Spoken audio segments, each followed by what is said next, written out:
again, a down day for Bitcoin, down almost 2%, now looking to close its first red month of 2023. Yes, we've been spoiled to start off 2023. We had a powerful 39% month in January, a flat month in February, followed by 23% in March, another 2% in April, fairly flat.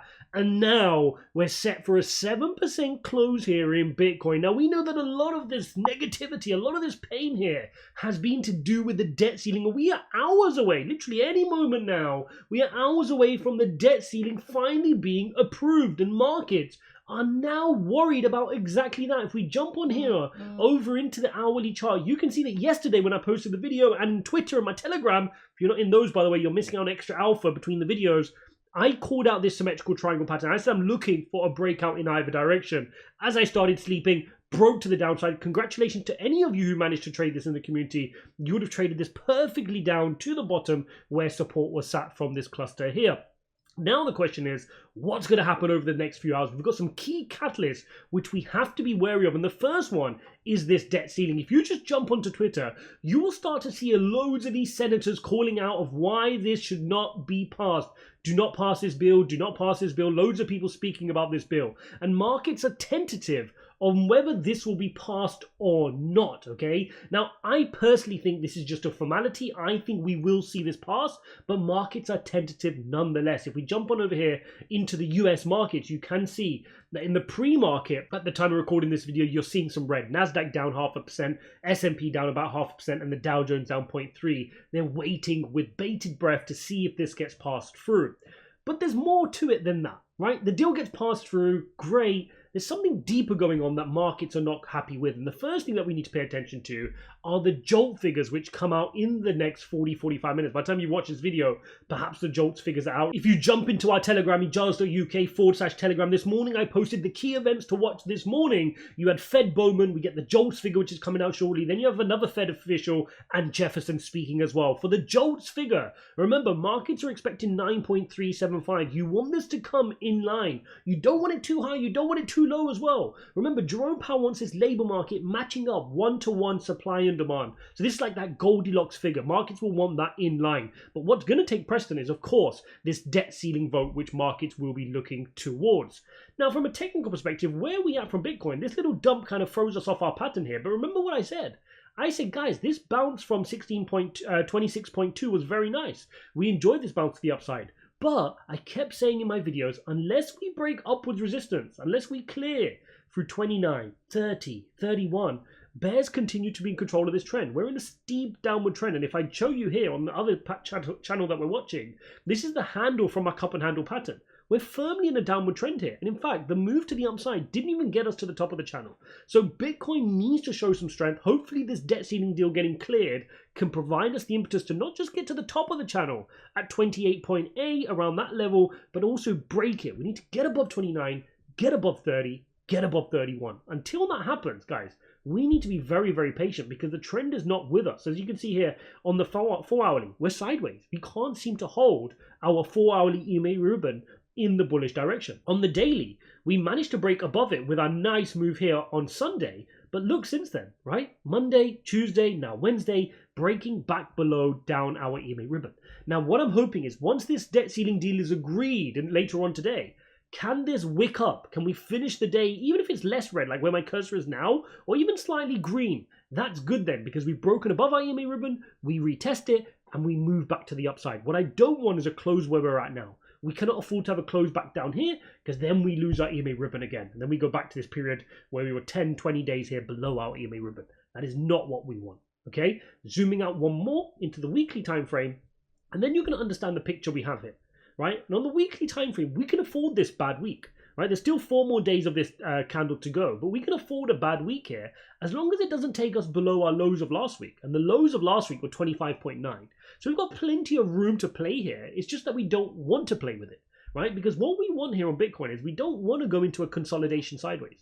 We ideally want to keep the bullish momentum. So to keep the bullish momentum, we've got to break through these peaks, 29, 30, 31. That's what we've got to get through, right? So we want to see bullish momentum pushing us to the upside.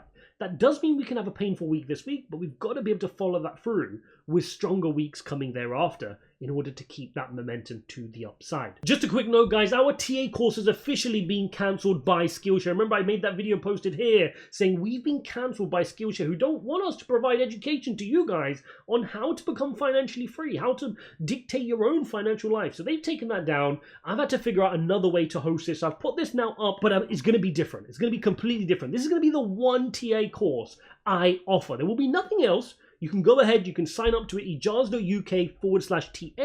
but it comes with a whole bunch of other things. You're going to get a trading checklist, you're going to get a guide, you're going to get access to our Discord community just for the people who are signed up to this course, and also you're going to get all the future advanced lectures as well. So far, this is perfect for beginners and intermediate. Now, we're going to start adding even more advanced techniques as well. Things like deeper details into the Fibonacci retracements, right? We cover it already, but I'm going to do even more detailed lectures in there, which you're going to get access to. Elliott wave theory, we're going to add stuff like that. Ichimoku clouds, we're going to add various things in there, advanced topics, to make sure that I'm taking you guys from no TA knowledge up to the very top of traditional finance professional trading level. That's what we're going to do here. It's a one-off payment. Definitely get yourself signed up to that because you're going to get all the perks that come with that as well. I'll leave the link in the description, ijaz.uk/TA. Now, speaking of advanced TA, what do you notice here? I've just pulled out the VPVR, which again, we go through on that course. Make sure you go watch those lectures on there. And we're coming up to an important resistance level. There's a reason we're struggling here. It's okay that we're struggling at these levels, right? I don't mind that we've been consolidating since April here because it's a cluster. There's a big cluster with a lot traded around here. Once we can clear through this level, which in particularly I showed you on the cup and handle pattern, look how thinly traded the volume becomes, right? So I'm expecting this gap to fill far quicker. Just like we saw this gap fill here, expect it to consolidate for a while like it did here, and then you'll get a big sudden candle spiking us up. And I've already shared with you guys the big pattern that I'm liking to watch right now, which is our cup and handle pattern. Look at this beautiful cup and handle pattern. Once the handle consolidates, we break through, we could be hitting our price target up here of 45,000, which is absolutely insane. Okay, so that's what we're looking for here on the weekly chart to play out. Another great indicator to use here on the weekly chart is our Bollinger Bands, right? What do we have? We had a perfect trade here, all the way from the bottom, 16,200, moving all the way up to the top here of 31, working between our Bollinger Bands. Now, if you watch my video here of how to make $100 a day, trading a basic as you get, guys, Bollinger Band strategy, which anybody with no experience can start doing and getting used to over the next few weeks and months, you would have made a beautiful move here trading this to the upside. But what happens thereafter? Once you touch the top of the Bollinger Band, what do I say? You need to be closing your trades, right? Because you could be working your way to the downside. So when we come to the downside here, you look at the center line for support. If we cannot hold the center line, that's when things get gnarly and we start falling lower. And that's where you can start talking about 20,000 price targets on Bitcoin. But so far, so good.